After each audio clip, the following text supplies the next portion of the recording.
Então hoje nós temos a satisfação de ter aqui como expositor o Wilson. E o tema de hoje, sofrimento humano, origens e causas. Uma ótima tarde para todos aqueles que optamos por estar aqui hoje. Sofrimento humano, origens ou causas. Esta é uma questão em que a humanidade se depara desde quando foi constituída, ou seja, desde os tempos das tribos primitivas.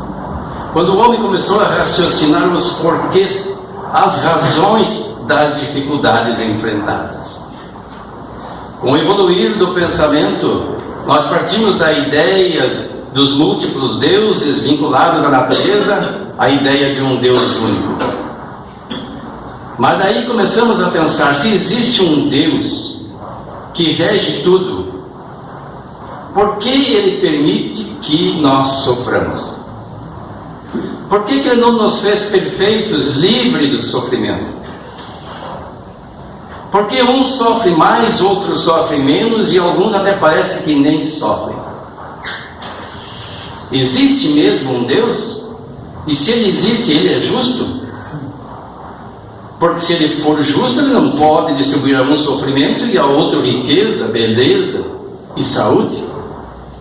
Mas é o que as pessoas percebemos. Mas vamos, durante a exposição do tema desta tarde, buscar uma reflexão e fundamentos para aquilo que vamos aqui argumentar, para explicar as origens ou causas do sofrimento humano. Vamos começar pelo que anota a Bíblia.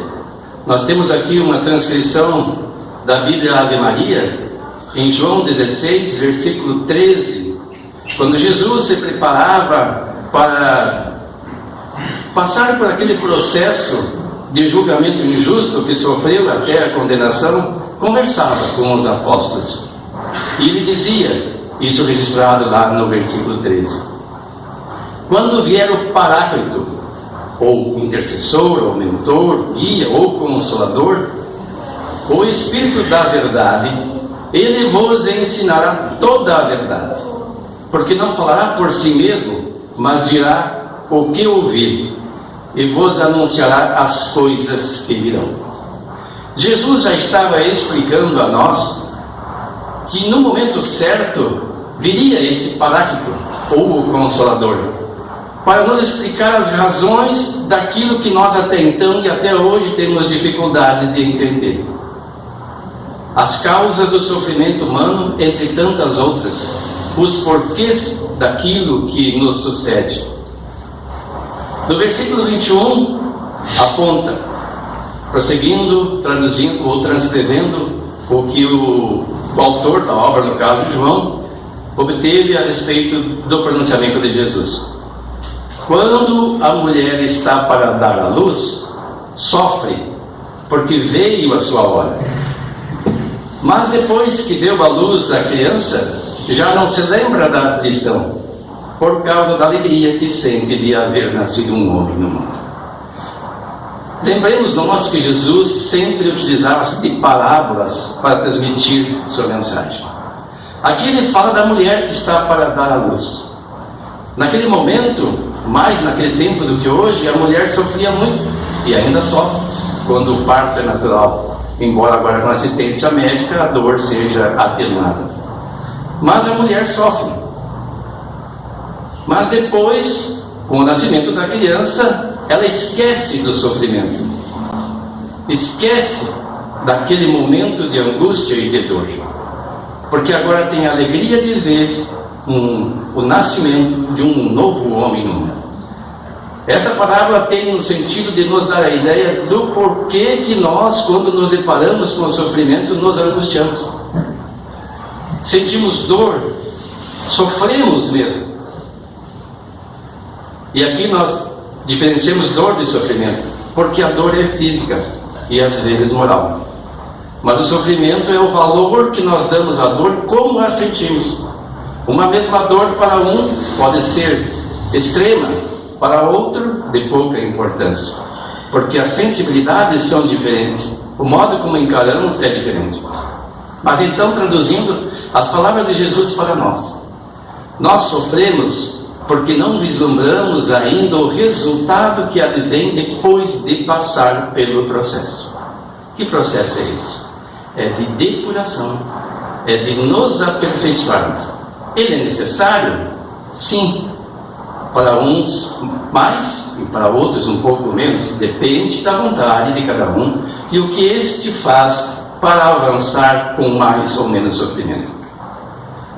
No versículo 33, ele prossegue: referi-vos essas coisas para que tenhais a paz em mim, e sentencia: no mundo haveis de ter aflições. Em outras traduções diz: no mundo tereis aflições. Alguns mais apressadinhos querem ampliar as suas palavras de uma forma descabida, dizem: no mundo só tereis aflições. Não foi isso que ele disse. Ele disse: no mundo tereis aflições, ou haveis de ter aflições. E não excluiu ninguém, e não botou uma condição para que a pessoa sofra ou deixe de sofrer. Ele não disse: aqueles que creem em mim não sofrerão. Não disse: faça isso ou faça aquilo, ou ore, ou acredite em Deus ou em mim e deixarei de sofrer. Não. No mundo haveis de ter aflições. Ele já antecipava que nós, na terra, o mundo a que ele se referia, havemos de sofrer. E temos sofrido, desde o tempo, mesmo antes de ele ter vindo para cá. Mas a partir do momento em que suas palavras chegaram ao nosso conhecimento, nós temos instrumentos para amenizar esse sofrimento. No Livro dos Espíritos, na questão 119, Kardec pergunta: não podia Deus isentar os espíritos das provas que eles cumprem sofrer para chegarem em primeira ordem? Ou, em outras palavras, primeira ordem são os espíritos perfeitos, os puros, aqueles que não precisam mais do sofrimento, que não sofrem mais, portanto, que não passam por provas e expiações. A pergunta que todo mundo faz: por que Deus não nos fez perfeitos? Perfeitos não erraríamos, não errando não sofreríamos. Vejamos o que responderam os Espíritos. Se Deus os houvesse criado perfeitos, nenhum mérito teriam para gozar dos benefícios dessa perfeição. Onde estaria o merecimento sem a luta? Demais, a desigualdade entre eles existente é necessária às suas personalidades. Acresce ainda que as missões que desempenham nos diferentes graus da escala estão nos desígnios da providência para a harmonia do universo. Ou seja, os espíritos perfeitos não fazem coisas materiais que nós fazemos. O grau evolutivo deles é outro e é adequado a outras tarefas de maior envergadura que nós não somos capazes de fazer. A nossa tarefa como encarnados está ligada no terra a terra. Diz respeito à vida física, a trabalhar para melhorar o planeta em que vivemos, para que ele possa abrigar espíritos mais evoluídos. E esse processo já está bastante adiantado. Se formos comparar o que temos hoje à disposição com o que tínhamos no tempo de Cristo, ou mesmo nos primórdios da civilização, veremos que já demos um grande passo. Como eu disse, ao tempo de Cristo, as mulheres sofriam mais para nós, e muito mais ainda antes, e hoje menos, graças ao progresso, graças ao avanço da medicina. Então é preciso que haja espíritos ainda em processo de evolução para fazer esse trabalho de aprimoramento do planeta e das civilizações que neles estão. Prossegue a resposta: pois que na vida social todos os homens podem chegar às mais altas funções. Seria o caso de perguntar-se por que o soberano de um país não faz de cada um de seus soldados um general? Por que todos os empregados subalternos não são funcionários superiores? Por que todos os colegiais não são mestres? Ora, entre a vida social e a espiritual há esta diferença. Enquanto a primeira, a vida social, é limitada e nem sempre permite que o homem suba todos os seus degraus, a segunda, ou a espiritual, é indefinida e a todos oferece a possibilidade de se elevarem ao grau supremo. Entendem? Na vida social existem as limitações que as próprias regras sociais impõem.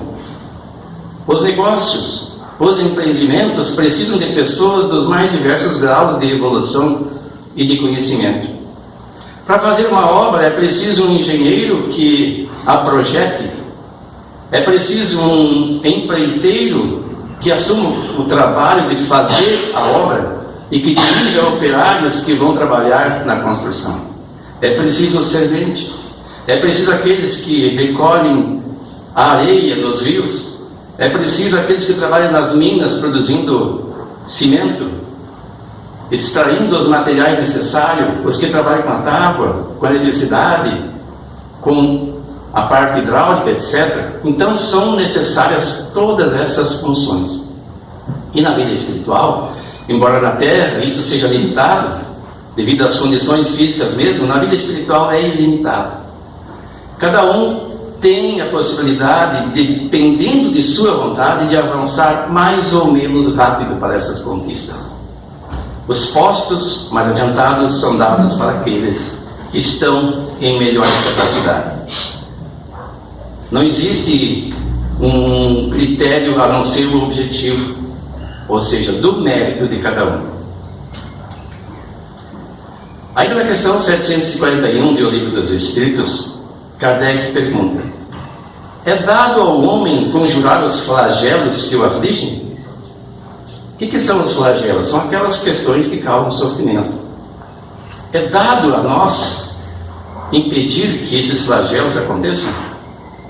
Sim, em parte, respondem os Espíritos, mas não como geralmente se pensa. Muitos flagelos são as consequências de sua própria imprevidência, nossa imprevidência. À medida que ele adquire conhecimentos e experiências, pode conjurá-los, quer dizer, preveni-los, se souber pesquisar-lhes as causas. Mas, entre os males que afligem a humanidade, há os que são de natureza geral e pertencem aos desígnios da previdência. Desses, cada indivíduo recebe em menor ou maior proporção a parte que lhe cabe, não lhe sendo possível opor nada mais que a resignação à vontade de Deus. O que os Espíritos estão dizendo? Que há certos acontecimentos que nós não podemos evitar. No inverno faz frio, no verão faz calor, e nas meias estações, ou meia estações como primavera e outono, o clima é mais ameno. Nada podemos fazer. Então temos que nos sujeitar à vontade de Deus. Mas ainda esses males são geralmente agravados pela indolência do homem. Como assim? O que é indolência? Indolência é inatividade, é falta de vontade, é o não agir para que as coisas se modifiquem. Muitos esperamos que Deus resolva as questões por nós. Ora, se existe calor, nós podemos usar um ventilador, abrir as janelas para que o ar circule, instalar aparelhos de ar-condicionado se temos condição. Mas alguns poderão dizer: mas o aparelho de ar-condicionado é caro. É, mas é minha prioridade? Às vezes a prioridade da pessoa é um churrasco no final de semana, regado de uma boa cerveja ou outros petiscos ou outras bebidas alcoólicas, e não se dá conta que poderia fazer um esforço e investir num aparelho de ar-condicionado para ter em casa um maior conforto. Então é a indolência humana, é a questão de prioridade. Comentário de Kardec: entre os flagelos destruidores, naturais e independentes do homem, devem ser colocados em primeira linha a peste, a fome, as inundações, as intempéries fatais à produção da terra. Mas o homem não achou na ciência, nos trabalhos de arte, no aperfeiçoamento da agricultura, nos afolhamentos e nas irrigações, no estudo das condições higiênicas, os meios de neutralizar, ou pelo menos de atenuar tantos desastres? Algumas regiões antigamente devastadas por terríveis flagelos não estão hoje resguardadas, e nós lembramos São Leopoldo. São Leopoldo, por muito tempo, enfrentou dificuldades de inundações. O rio dos Sinos facilmente subia quando chovia nas cabeceiras e a cidade estava inundada. O que fizeram os habitantes de lá? Construíram um dique na margem do rio. Não aprofundaram o rio, mas levaram às margens muros, diques, e instalaram bombas hidráulicas para jogar a água que se acumula da chuva do outro lado para dentro do rio. Solucionaram o problema. No entanto, em outras cidades, a gente vê todos os anos as notícias se repetindo. As cidades, partes delas são inundadas. E as pessoas se lamentam porque perderam tudo. E voltam para o mesmo lugar quando o rio baixa. No outro ano, tudo se repete. Não vamos aqui julgar as razões que levam a pessoa, talvez por desconhecimento.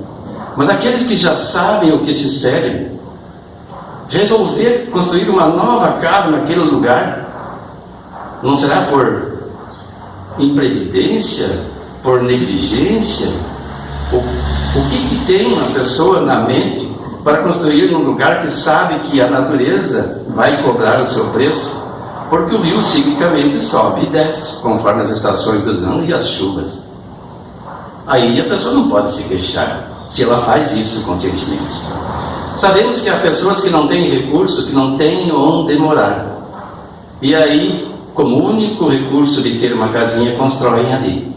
Para essas, a sociedade deveria se mobilizar, principalmente os poderes políticos, unir recursos e reassentá-los em lugares onde a água não chegue, e transformar esses lugares em ambientes de reserva ambiental, proibindo novas construções e fiscalizando.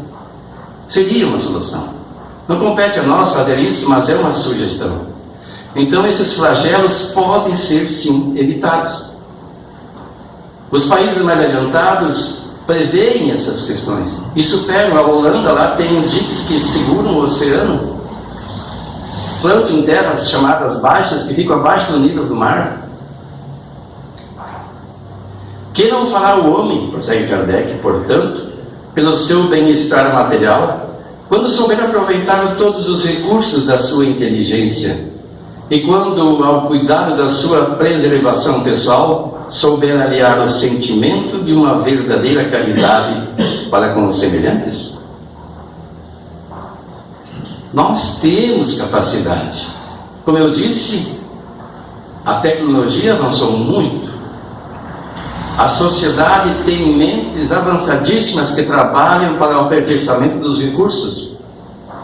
Quando eu era pequeno, faz só uns 6 décadas mais ou menos, eu via as pessoas arando com bois e alguns com cavalos. Eu me recordo que via um cavalo, não sei como é que se chama aquilo, o cavalo ficava extenuadíssimo, que eu ouvia, ficava chocado, a sua respiração ofegante a centenas de metros.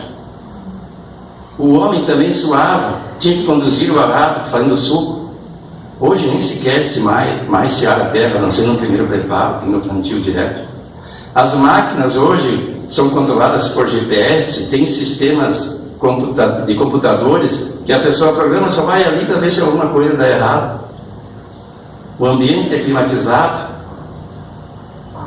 É um conforto total. Às vezes uma máquina daquela é muito mais confortável que na maioria das casas das pessoas. Houve um grande progresso. E também para solucionar as dificuldades das pessoas.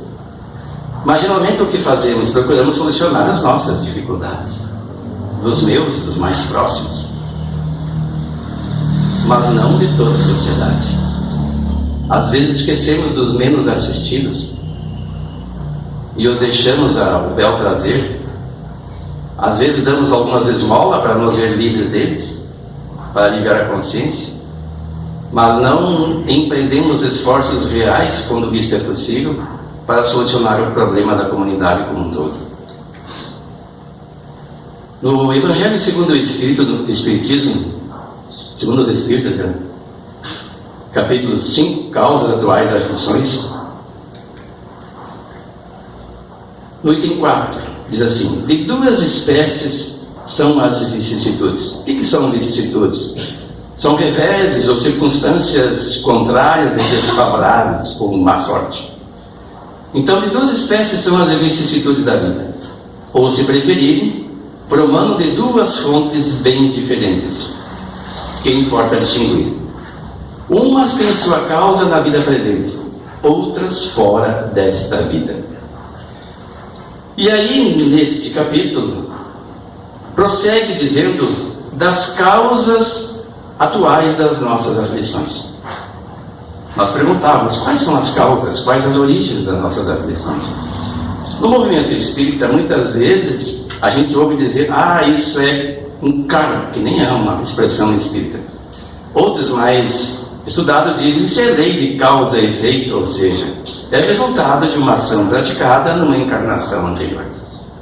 Mas esse capítulo está dizendo que a maioria das causas dos nossos sofrimentos atuais não são devidas pregressas, mas desta última encarnação. Porque nós às vezes não somos previdentes o suficiente para preservarmos os bens que temos, e às vezes nos encontramos em dificuldades. Não cuidamos da saúde enquanto a temos, porque vemos o futuro como algo tão distante. Percebemos que outros sofrem consequências de uma má alimentação, de uma indisciplina, mas parece que aquilo não nos atinge, até que chega a vez de sofrermos as consequências das ações atuais. A idade avança, as décadas, os anos e as décadas passam, e quando a pessoa vê, está com as doenças decorrentes de uma vida desregrada. Enquanto tínhamos saúde, nos alimentávamos até nos fartarmos. Não é até satisfazer as necessidades, mas até não caber mais. Muitos dizem: fiquei estufado. E de fato, a pessoa não cabe mais nada. Está cheio de uma papa que ingeriu de líquidos e substâncias pastosas, às vezes mal mastigadas. E essas são as causas atuais das nossas aflições. No casamento, uma escolha mal feita, onde não havia amor, mas interesses da vaidade, do orgulho, também gera uma vida infeliz. Entretanto, quase ao final deste capítulo, está escrito: a existência algumas vezes chega um pouco tarde. Por quê? A experiência. Por quê? Porque antes disso o homem começa a reflexionar quando as doenças chegam, quando as desgraças decorrentes do seu proceder o atingem. Ele começa a reflexionar: se eu soubesse o que hoje sei, teria agido de uma forma diferente. Mas a vida dele, desta pessoa, já está no fim. Quando a vida já foi desperdiçada e turbada, quando as forças já estão gastas e sem remédio mal, pôs-se então o homem a dizer: se no começo dos meus dias eu soubera o que sei hoje, quantos passos em falso teria evitado? Se houvesse de recomeçar, conduzir-me-ia de outra maneira. No entanto, já não há mais tempo. Como o obreiro preguiçoso que diz: perdi o meu dia, também ele diz: perdi a minha vida. Contudo, assim como para o obreiro o sol se levanta no dia seguinte, permitindo-lhe neste reparo o tempo perdido, também para o homem, após a noite do túmulo, brilhará o sol de uma nova vida, em que lhe será possível aproveitar a experiência do passado e suas boas resoluções para o futuro. Então, mesmo que nós, aqueles que já vivemos a maior parte desta encarnação, e eu estou entre estes, em algum momento reflexionarmos e nos depararmos com vários equívocos, e todos nós cometemos, não desanimemos. Utilizemos ainda o tempo que nos resta para fazer o melhor, para corrigir aquilo que ainda é possível corrigir, e se não for mais, novas oportunidades receberemos. E as causas anteriores, aquelas de outras encarnações? Mas há males nesta vida cuja causa primária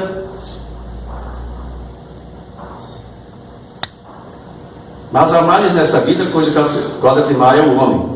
Outros também, aos quais, pelo menos na aparência, ele é completamente estranho e que parecem atingi-lo como por fatalidade.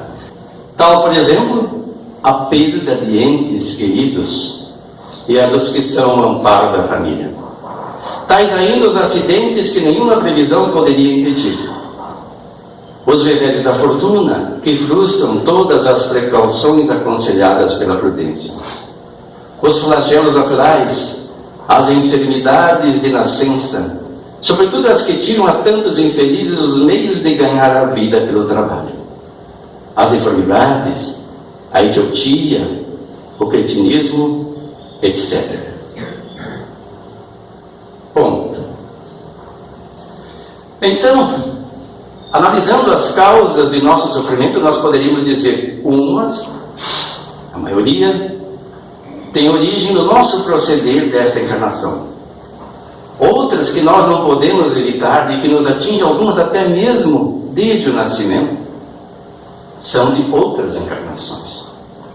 E aí a gente ouve muita gente dizer, embasando-se nas próprias palavras do Cristo, que disse: a cada um segundo suas obras, que ninguém passa pelo que não merece,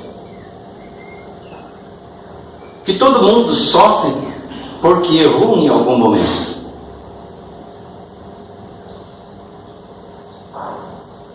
Vamos ver o que diz lá em João 9. E passando Jesus, viu um homem cego de nascença. E os seus discípulos lhe perguntaram, dizendo: Rabi, quem pecou, este ou seus pais, para que nascesse cego? Perceberam a pergunta?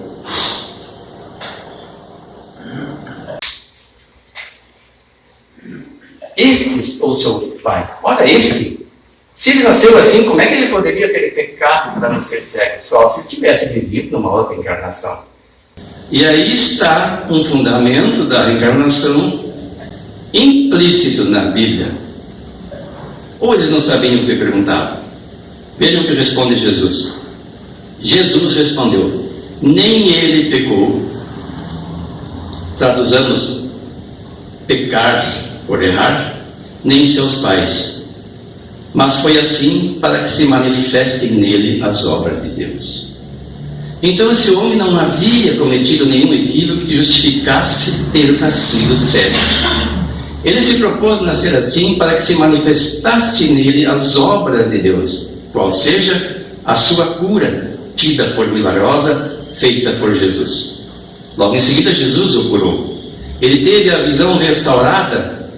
Grande parte das pessoas não acreditavam que ele tivesse nascido cego, porque nunca se havia visto alguém que fosse capaz de trazer visão a quem nasceu sem ela, e mesmo aqueles que já a tiveram. Então, para quem não compreende o fenômeno, é um milagre. Mas para Jesus, um espírito elevadíssimo que conhece os processos de cura, e até de criação mesmo, isso é possível. E aquele homem não estava passando, porque até então, desde criança, imaginemos nós quanta dificuldade passou, quanto sofrimento. Não tinha os recursos que hoje a sociedade oferece, pelo menos aquelas mais organizadas, de acessibilidade aos que têm deficiências. As pessoas não tinham as regras que hoje temos de respeitar as pessoas com deficiência, de auxiliarmos a elas a transitar no meio da sociedade, a ter acesso aos diversos ambientes. Imaginem o quanto esse homem havia sofrido. Mas não era por um erro seu. Então não é só por erros nossos que nós passamos pela dor e pelo sofrimento. Vejamos o que diz Leon Denis. no livro O Problema do Ser, do Destino da Dor. Lá no capítulo 26, que trata sobre a dor, nós pegamos alguns tópicos. Ele diz assim: tudo o que vive neste mundo, natureza, animal, homem, sofre. Todavia, o amor é a lei do universo, e por amor foi que Deus formou os seres. Contradição aparentemente horrível, problema angustioso, que perturbou tantos pensadores e os levou à dúvida e ao pessimismo. O animal está sujeito à luta ardente pela vida. Entre as ervas do prado, as folhas e a ramaria dos bosques, nos ares, no seio das águas, por toda parte desenrolam-se dramas ignorados.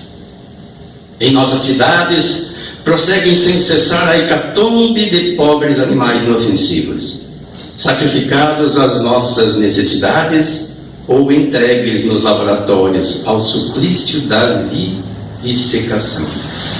Vivisecação é qualquer operação feita em animal vivo com o objetivo de realizar estudo ou experimento. Até hoje, nós fazemos isso. Sem falar de outras coisas, isso ainda se entende como necessário para a medicina descobrir meio de curar as pessoas, de curar as doenças dos humanos.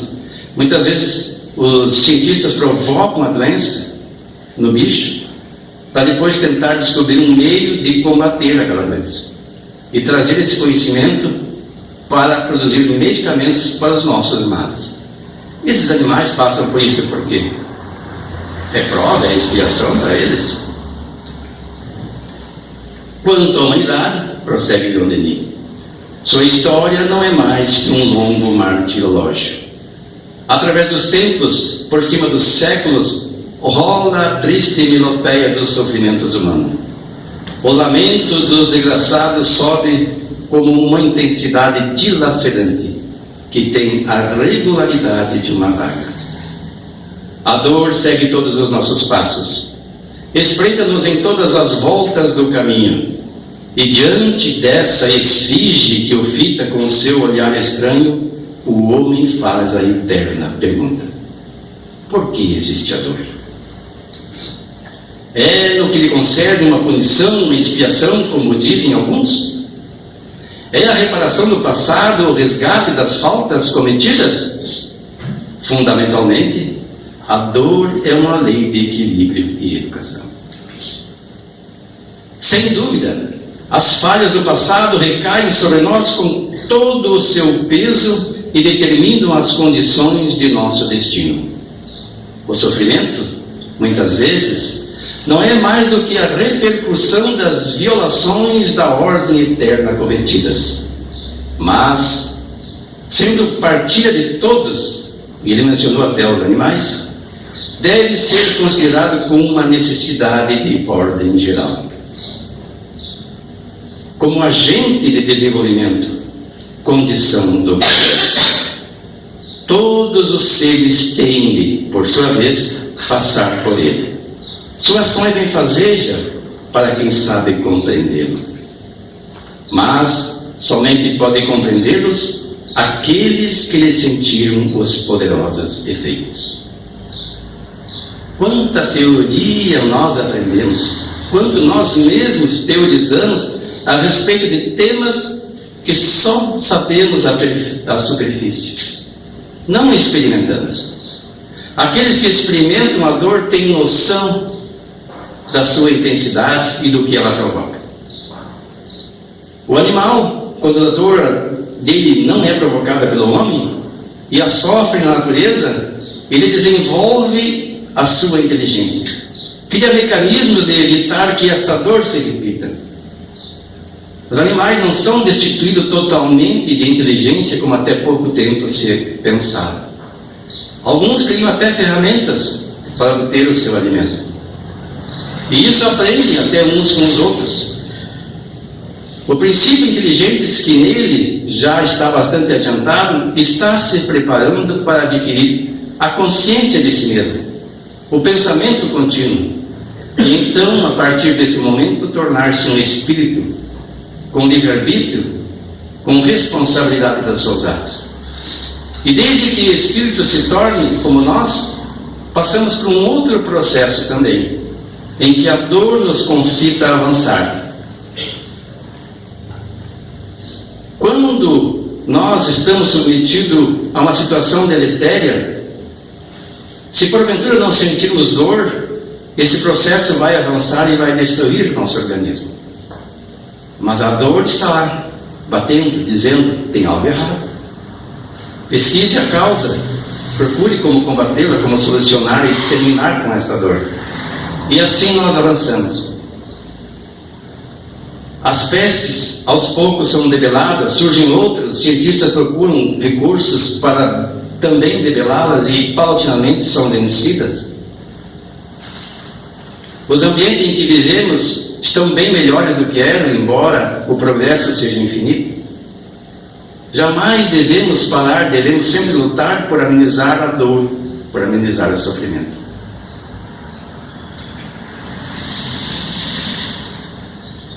Uma parte desta obra, ele fala sobre o tempo em que a pessoa experimenta a dor, em maior grau, que é quando a idade já avançou, quando os recursos do corpo já estão bastante gastos e somos acometidos por certas doenças, às vezes por limitações que até nos impedem de nos locomovermos. E as pessoas perguntam, mas por que as pessoas velhas sofrem? Qual o proveito disso? É um momento em que nos permite acalmar o nosso pensamento, as nossas paixões, o nosso ímpeto, e reflexionarmos. Vencer o orgulho, compreendermos que somos todos interdependentes e que nesse momento precisamos do auxílio do outro. Até então, nós tínhamos até dificuldade em socorrer o próximo, tínhamos saúde, às vezes fazíamos alguma obra beneficente para aliviar a consciência e nos sentimos quites com ela. Agora compreendemos que não é suficiente. Nos sentimos seres independentes que jamais seríamos submetidos a tais situações.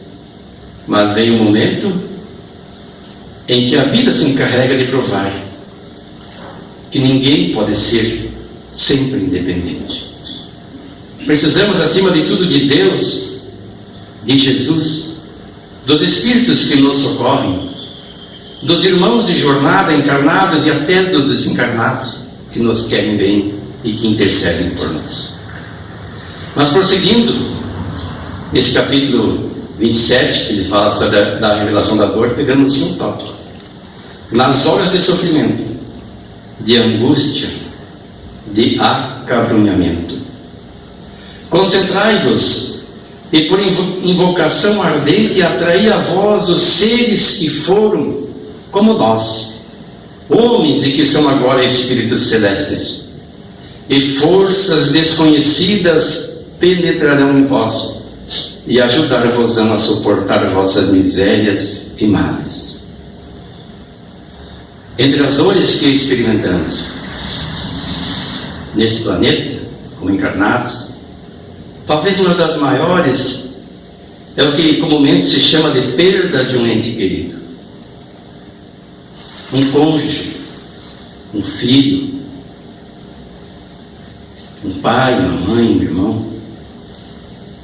Mas a dor maior sempre é de uma mãe quando perde um filho, ou de um cônjuge quando perde um companheiro que ama.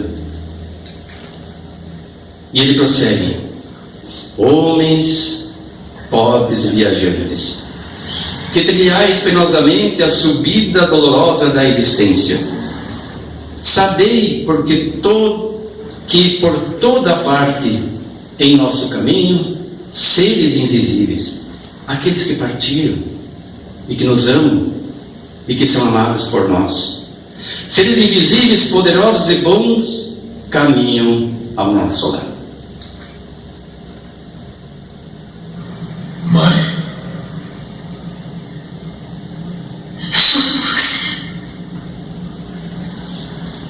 Isso aqui é uma parte final do filme Ghost.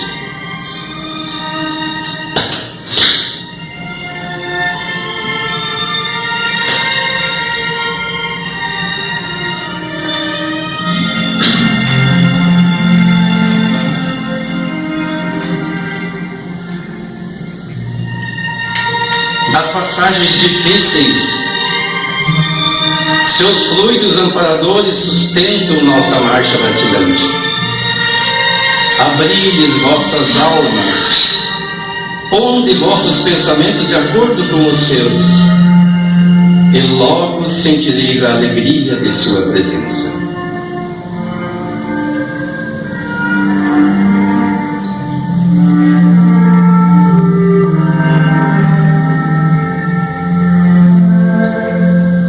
Uma atmosfera de paz e bênção envolver-vos-á. Suaves consolações descerão para vós. Aqueles que partiram não nos deixaram, e aqueles que ficamos não os perdemos. É só um até logo. Zé, estou esperando você. Em breve nos encontraremos de novo. Eu sinto saudade. Sua mãe ficaria orgulhosa. Também eu sinto saudade. A Você é saudade legal. é um caos que burilha. Adeus. Na presença do ente querido, muitas vezes não o valorizamos como deveríamos, porque temos a impressão que sempre o possuiremos ao nosso lado.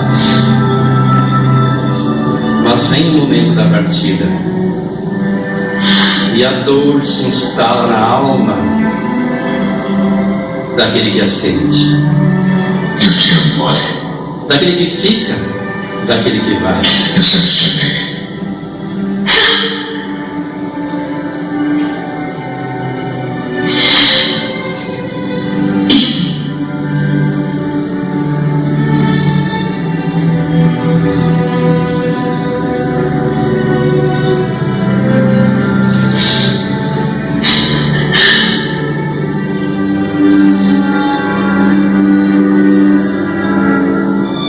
Mas apesar da dor, É espantoso, mãe. permanece o amor. O amor verdadeiro levamos conosco.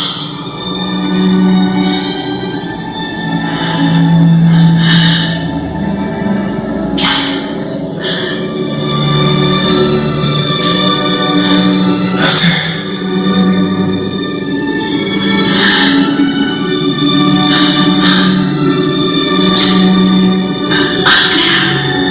Então, nesses momentos, em vez de dizermos um adeus, digamos até logo. Os que se amam se reencontram.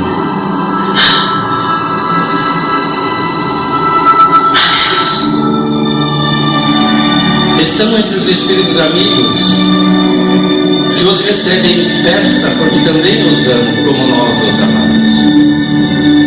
E assim como eles hoje são lá recebidos, nós por eles seremos recebidos quando também partirmos.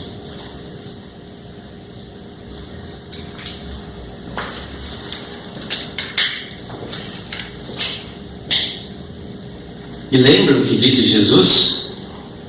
No mundo tereis aflições. Que encerrou: coragem, eu venci o mundo.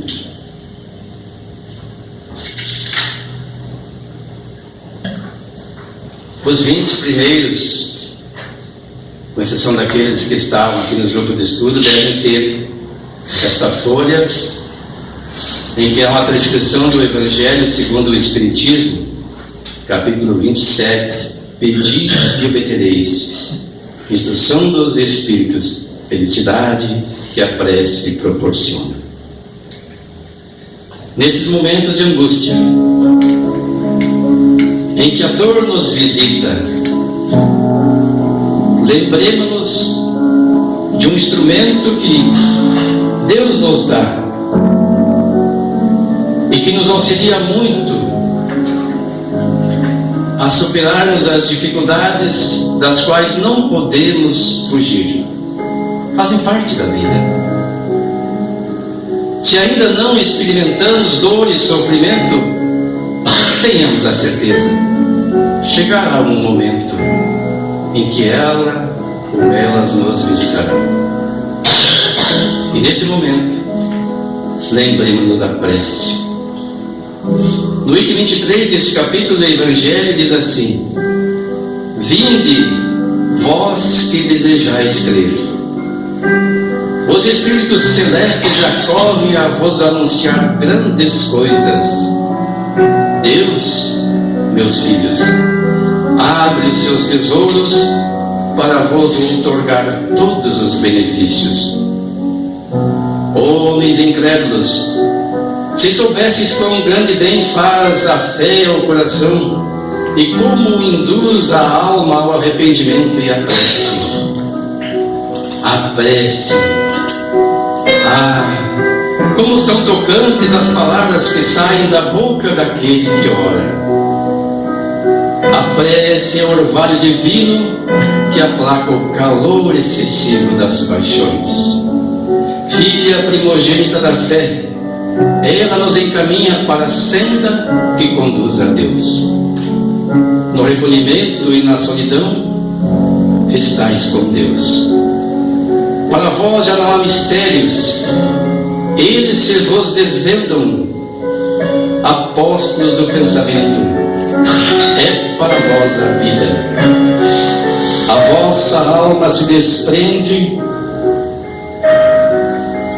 da matéria e rola por esses mundos infinitos e etéreos que os pobres humanos desconhecem. Avançai.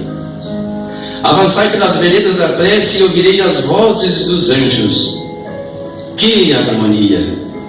Já não são o ruído confuso e os sons estrídulos da terra. São as liras dos arcanjos. São as vozes brandas e suaves dos serafins, mais delicadas do que as brisas matinais, quando brincam na folhagem dos vossos bosques. Por entre que delícias não caminhareis? A vossa linguagem não poderá exprimir essa aventura. Tão rápida entra ela por todos os vossos poros. Tão vivo e refrigerante é o manancial em que, orando, se bebe. Dulçorosas vozes, inebriantes perfumes, que a alma ouve e aspira quando se lança a essas esferas desconhecidas e habitadas pela prece.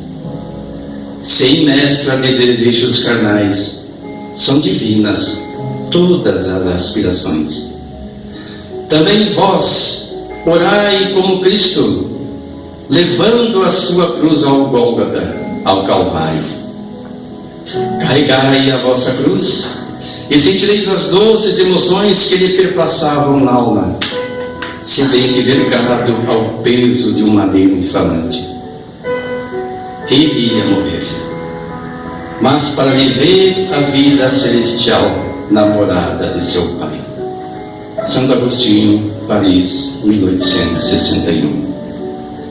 Essa passagem do Evangelho, meus irmãos, nos concita a buscar a prece, dita com sentimento do fundo do coração. Não repetir de palavras, mas estarmos na presença de Deus, expondo nossa intimidade, buscando auxílio para as dores que porventura experimentemos, para o sofrimento dos quais não podemos ainda fugir. E tenhamos a certeza que encontraremos a inspiração para a solução das dificuldades e forças para superarmos as lutas das quais ainda não podemos nos libertar. Só me resta ficar grato pela atenção de vocês e dizer que esta é a última palestra que faço este ano. Um ano em que me foi possível estar aqui conversando e aprendendo. Ao mesmo tempo em que, numa troca de ideias, nós adquirimos mais recursos para enfrentarmos as dificuldades inerentes ao dia a dia, inerentes ao viver, e grande parte, ou maior parte, decorrentes de nossas imperfeições. Que possamos reflexionar a respeito e agirmos cada vez melhor para livrarmos nossas dores, nossos sofrimentos. Muito obrigado.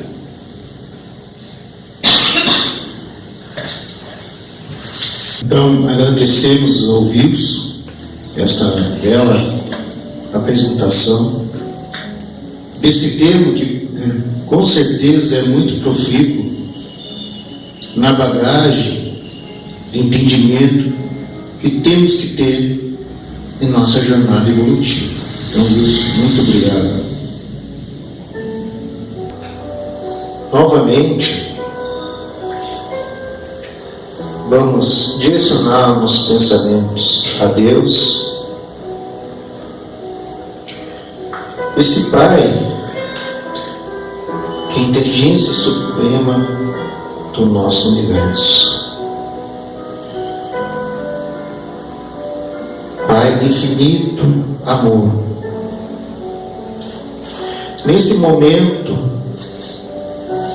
que estamos no passe espiritual, pedimos que derrame sobre nós, Pai, as energias que precisamos para revigorar nosso corpo físico e também as energias que irá equilibrar o nosso espírito.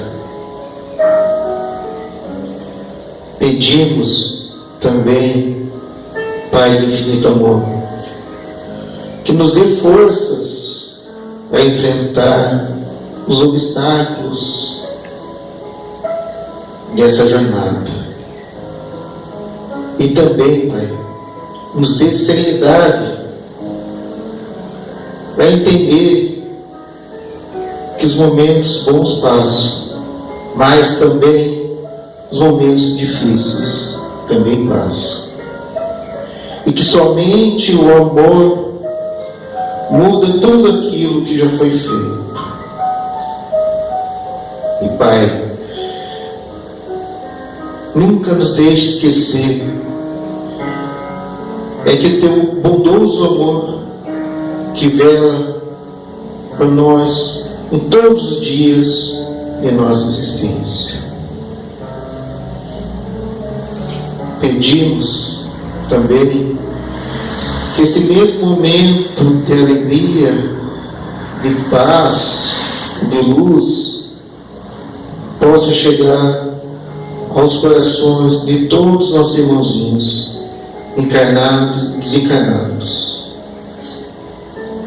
Por fim, Deus de infinita luz, é com muita gratidão que agradecemos esses momentos que podemos vivenciar aqui junto ao Fé e Esperança, essa casa de auxílio, de paz e de muito amor. E pedimos que na próxima oportunidade possamos também aqui estar reunidos em teu nome, aprendendo um pouco mais sobre as leis divinas e também poder vivenciar esse momento de paz, de luz.